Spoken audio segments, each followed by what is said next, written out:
everybody, what's up? Hello. Hello guys. Alright, my name is Zack Hadeed. I'm representing the DazedDucks. We're going to be talking a bit about a few different topics on how our projects and our brands have impacted our regions and what we believe the future of NFTs and cryptocurrency looks like in those regions. Very good. My name is Mbatta. I'm one of the co-founders of Nigeria NFT community. It's a very thriving NFT community in Africa, Nigeria, West Africa. So we're going to be speaking about some of the impacts of NFT from that region and Africa in general as well. Thank you. Hi, this is Priyank. I'm from India, Mumbai. We were India's first invite-only NFT project, and as the conversation has taken speed, we are now, taking creators from the space of music, art, and working with brands and taking them into the metaverse out of India. So, just to set the context on behalf of the panel, I think if you were going to a regular conference that's been happening for decades, and you're at a session that will talk about impact, I think you'll see a lot of graphs and presentations in terms of, the numbers. Here, I think largely we are here to talk about what the potential of the impact is and how our NFT projects have been able to influence and affect communities. So I think, Charles, why don't you take it up in terms of what you've been doing in Nigeria? Sure. So getting into the space, early last year, I quickly realized the importance of having a community, building a community for people in Nigeria, artists, creators in Nigeria, and that's what we did. So, in talking to them during Twitter spaces and meetings, we quickly realized that the NFT is really changing lives over there, and something really powerful is happening in the sense that artists and creators back there are able to now tell their story, straight from the horse's mouth. And it's not from a lens of a Western media or any other media, but they're actually living the culture, they're actually able to tell their story. And these stories are minted on the blockchain, so that's something really powerful historically. So it's apart from the economical benefits of it, but just being able to, tell their story on the blockchain is something really powerful that we're witnessing. So yeah, that's one of the great impacts that we're seeing, and we like that. So yeah, we'll dive into a bit more. I like that you brought up culture, because I think the three of us come from regions that are really, really rich in culture. Myself from the Caribbean, yourself from Nigeria, India as well. We all have different aspects of our culture that I think our art and even just our creators in general from that region want to be able to showcase to the globe. And that was something that we were looking at with DazedDucks. My originating team were all from Antigua and Barbuda, small little island, population of 90,000 persons. We've all known each other all our lives and kind of been entrepreneurial in different sectors and different industries. Our artist is, that's his paying salary as an artist. He's got his own little shop, and we've always kind of looked up to him growing up as kids. He's a little bit older than us, as a bit of a legend. So when the NFT space started to gain traction, we saw it as an opportunity to do two things. One, obviously, give him the opportunity to showcase his art to a global audience, which is very hard to do from a small island,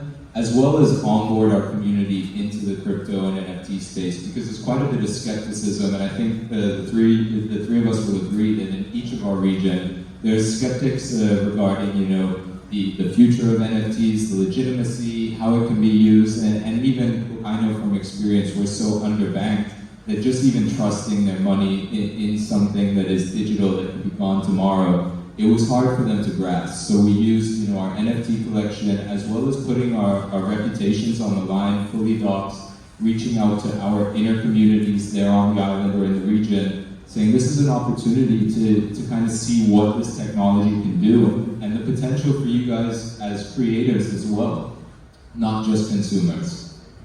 Exactly. So I think if we were to speak about the barriers to entry per se, we had a very uphill task in India. My co-founder and I, our last day job was in the music festivals, live events business, having gone in shows like U2, Circus of the NBA, India Games Down. And pandemic hit, and we were on Clubhouse understanding what this entire space is about. And it was a eureka moment, and we went to all our buddies in the music world and said, let's do NFTs.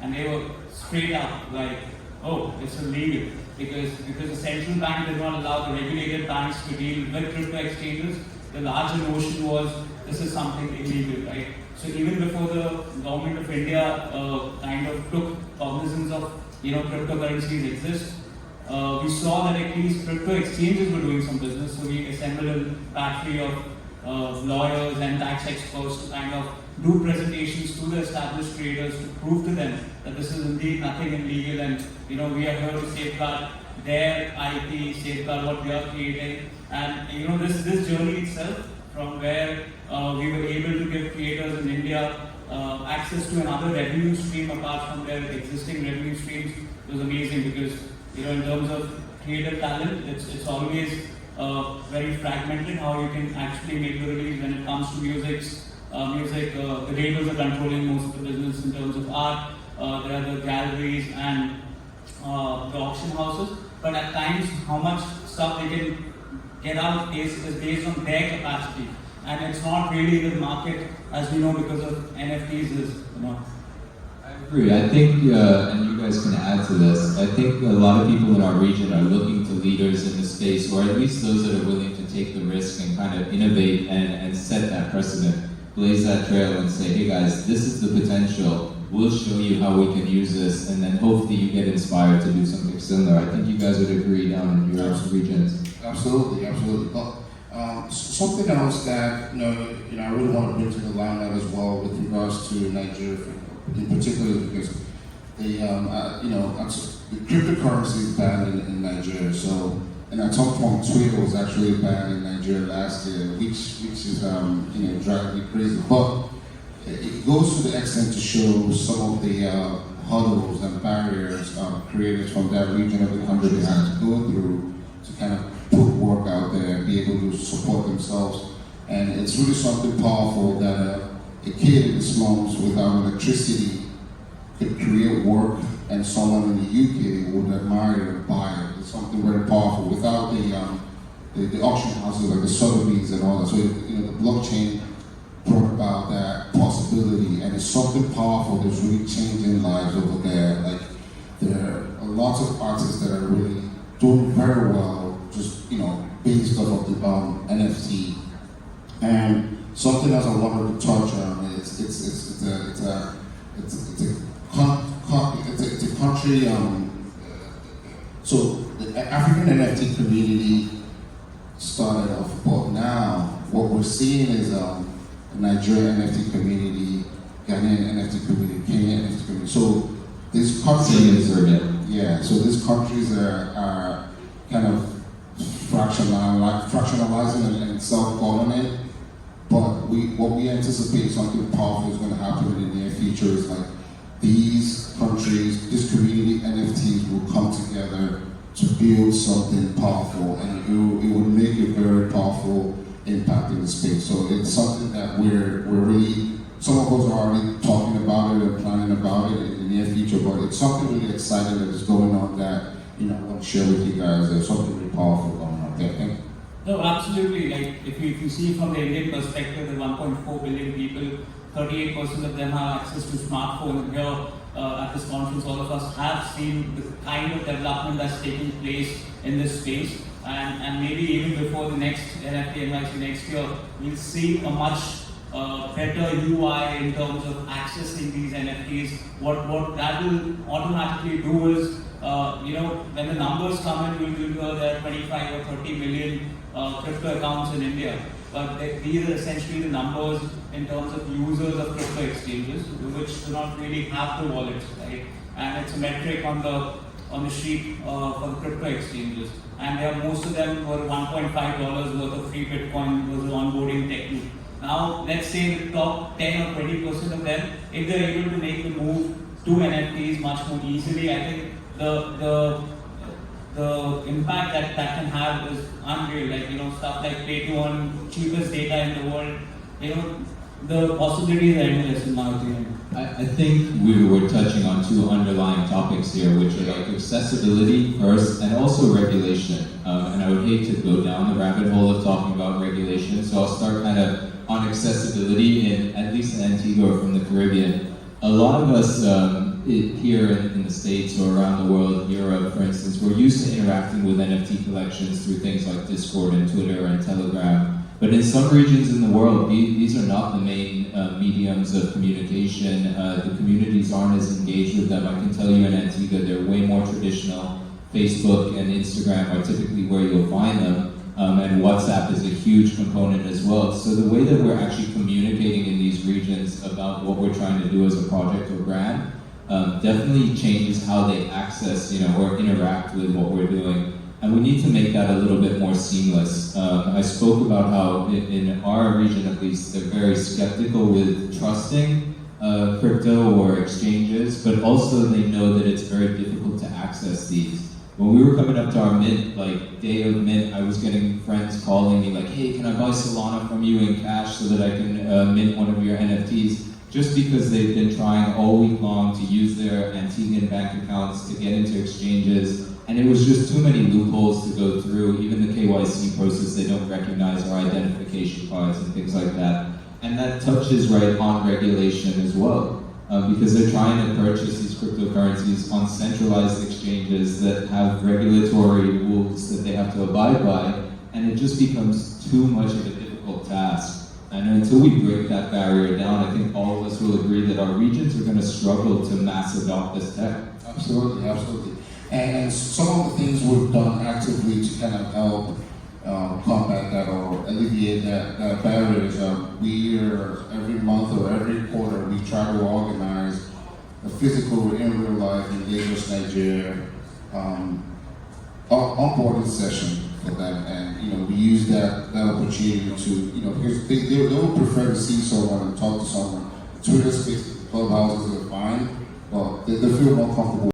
We use that opportunity to, because they would prefer to see someone and talk to someone. Twitter Spaces, clubhouses are fine, but they feel more comfortable when they can sit with someone and explain, some of the nuances to them and be able to say, hey, click here and click there, and you'll be able to, create a MetaMask wallet in a couple of minutes. So having that physical, real life experience really helps kind of break down some of those barriers, the skepticism that we face. Yeah, absolutely. The next project that we are working on is Salute. So it's a ready to bring privileged brand out of India. But what we are doing essentially is kind of looking at some of the finest projects globally and tying down those utilities to tokens that are being minted in India. Because till now we are still looking at JPEGs and animations moving around with whatever little action that's being seen in India. The idea is to give the depth of what the possibility is within the space to the users there for them to be able to access, see, believe, and have some real world utilities to it as well. And just touching on the point that Zack made, in terms of regulation, like the government of India doesn't even recognize what NFTs are. They barely, like a few months back, understood and classified cryptocurrencies and start taxing those. But they have absolutely no understanding. So everything that's happening right now is, self-calculation. We are assuming certain tax brackets, paying tax towards that. So I think in terms of adoption, of course, attempts are being made by the community, being supported by the community. But I think, like governments all over the world, took a lot of time with things like shared writing, etc. It'll take some time with this revolution as well. Yeah, I find in a lot of the first world communities, the audience finds a way to interact with these NFT communities and find a way to get what they want. But I think we'll all agree in our regions, it's not really like that. They're not as enthusiastic as moving forward. We had a great mint with our project, and the majority of some of our holders still remain in Antigua and the Caribbean. But for instance, our US or European holders come into our Discord and say, where are all these other holders from the Caribbean? They're not going to be in there interacting with it because that's not how they engage with these sort of brands online. And definitely, like I was saying earlier, changing that a little bit will allow us to make have a greater impact in our region because there is talent there, not just in the artist standpoint. We know that there are tech guys that are capable of coding in a manner that maybe isn't available elsewhere in the world. Like in your region, India, you guys have great human resources. In the Caribbean, we've got a lot of artists, a lot of creatives that are trying to find a way to get, their message out, whether they're an actual artist or a musician or, even just a graphic designer, or have an entrepreneurial idea that they want to integrate this tech with, and then they find that barrier of, okay, setting up the infrastructure, educating their audience about it. It just ends up making the process a little bit too longer or frustrating for them that they don't even consider it. I'm often preaching to my friends that have businesses how they can use NFTs to help their business or brand, and they often turn around and the expense, the labor costs, the time, even just their understanding of it, it's still a bit of a turnoff. And I was saying earlier, like, good tech is tech you can't see, and we need to be, aiming for that with NFTs as well. Absolutely. Nigerian creators will appreciate regulation, but what we get is absolute ban. So, we are hoping to get, enough support and be formidable enough to approach the government and explain some of the use cases, some of the benefits of the of NFTs. So whereby at least we can get to a stage where we're having conversations about regulations and not complete outright ban. So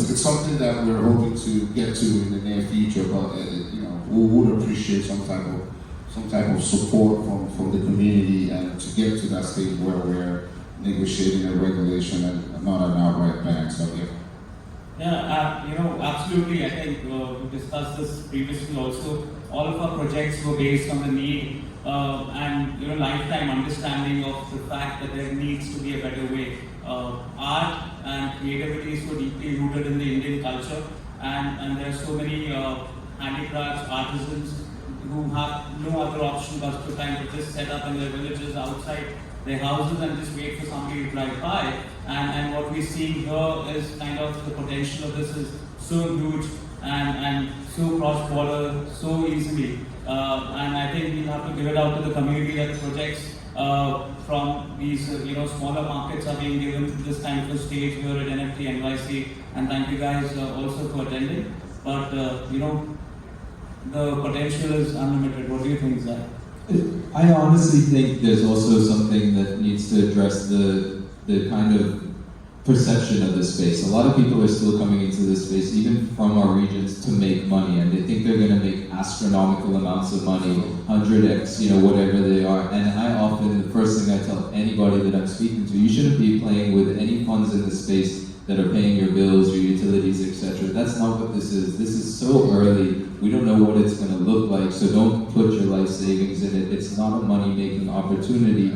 It is an opportunity to develop this tech into something that we can all use in the future for the better, and maybe just even inspire, the right person to make that shift and showcase even to our governments, I think, that there is a demand amongst the people and the masses to use this tech in so many different ways. The more that we can keep innovating with it from that standpoint versus thinking, oh, how are we going to make all this money and then suddenly extract the value from the space? Even at our level in third world countries or small communities, it needs to be changing that perception already. Absolutely, and I think it also makes for a good representation of the art industry in general, because now that the blockchain is giving NFTs is giving an opportunity for those underrepresented artists to be on the scene. The arts ecosystem, it's going to be well represented. So from a larger perspective, that's also some of the benefits I see. Having what the NFT brings about. It's having a more inclusive arts ecosystem, well represented art ecosystem. No, absolutely. That's a journey even we've seen in India with all the creators that we work with. So when we went to them, nobody in the traditional monetization terms was asking them for NFTs or Web3 rights. So it was just a line that added to the contract saying that if it was a sale of a track or sale of an EP, that this does not include any NFT rights, etc. So earlier the labels were all okay with it. In the last 6 months, everybody has been trying to get back, and everybody wants a piece of the action. Nobody really has plans as to what they'll do with it. So this was a recent case last month. A big label out of India wanted to one of our music acts NFTs, right? Take it over. what we told the creator is just to ask a simple question. What is their plan around NFTs? And if there is none, then you should not be missing out on the opportunity. So we've seen that entire process of educating the creators first, educating the customers second. There's still FAQs on our website as to how to go and get the MetaMask, etc., which doesn't happen in markets like these where you already expect people to know how to transact and connect the wallet. Right, so I think that these are the challenges that we still have to kind of overcome, and we are rapidly overcoming it with the kind of the community helping in. Also, just making sure that we don't end up pigeonholing that perception, like I was saying, like even the fact that NFTs aren't just for artists, they can be for anybody that's looking to do something within their brand or their business. There's a lot more potential to that. We're now seeing a lot of people talking about putting leases and housing deeds on as NFTs, ticketing for events as NFTs. These are things that can easily take place in our countries where right now that process is super convoluted, takes way longer than it's supposed to, and not as seamless as it should be. So, I think that in the Caribbean we party a lot. If we were to be able to set the precedent that NFTs are something you could do ticketing with, you can also kind of offer to your attendees, kind of create some sort of loyalty program. I know Vitalik is talking about these soul-bound NFTs as well that he thinks are the future, but we're kind of already doing that in a sense here, and just making sure we don't get pigeonholed into NFTs only being about one thing. Because I hear often in my community like, oh, NFTs are either a scam or it's just for artists. And I'm trying to change that by showing, look, I'm putting my neck on the line. All of our founders are putting our neck on the lines. We have reputations, we're fully doxed, we're trying to come across and show you guys what the potential is behind this tech. And we need this in every region, I think. Absolutely. For us, it's our community is fast adopting. It's beyond arts and collectibles, like you pointed out, Zach. So we have a lot of vibrant, energetic young Nigerian youths that are venturing into play-to-earn games now, fashion. We're very vibrant with fashion. So a few of our community members are really leading some high fashion NFT projects now. So some restaurants and clubs are actually adopting blockchain technology, NFTs as well. So it's beyond arts and collectible for us, and we're one of the top trading cryptocurrency trading countries in the world, and so we've already accepted the technology. It's just more of like having the government be on our side and letting the creators create. That's all we're asking for, just let the creators do what they do best and support us. So it's beyond arts and collectibles for us. It's way more where we're venturing into everything that blockchain provides, and we're really excited about that. Yeah, even in India, there were a lot of brands that just came in for one drop and disappeared after that. So this time when a brand approached us and asked for guidance, what we did was we actually went into the ethos of what they do. They do on-ground parties, they do music releases on Spotify, etc. Their distillery is based out of the UK. So we've actually tied together all these real-world possibilities to the NFT, rather than just focusing on some art and this, then looking out for an art collector to enjoy it. And it's not really about what the brand represents. So, so that's what we do. It sounds a lot like we just need to be able to have our voice heard. Absolutely. And be able to be involved, and the more people we get involved in the space, the bigger this impact is going to be across the globe. We're still super early, and I really appreciate everybody that was here listening tonight to our topic. We believe we're a pretty good representation of some underserved regions and markets across the globe in this space, and we're here representing those regions to you guys. So any questions you'll have for us, I think you could reach out directly to any of us. I'll start. I handle the DazedDucks Twitter handle, Instagram, as well as all our marketing. You can reach out DazedDucks.com, that's our actual collection, or you can find me on LinkedIn as well as Twitter, Zack Hadeed, and feel free to continue the conversation. Absolutely, it's been a pleasure. Charles Mbatta here on behalf of DazedDucks, Nigeria NFT community. I'm also working on a play-to-earn game called Bionic Owls. Check it out. But I'm more than happy to answer any questions there. Thank you. Yeah, and Priyank, Mahajan and Token Runway, both of them are on Twitter. Looking forward to hearing from you guys and connecting over your project and ours. Thank you so much, guys. Awesome. Thanks, guys.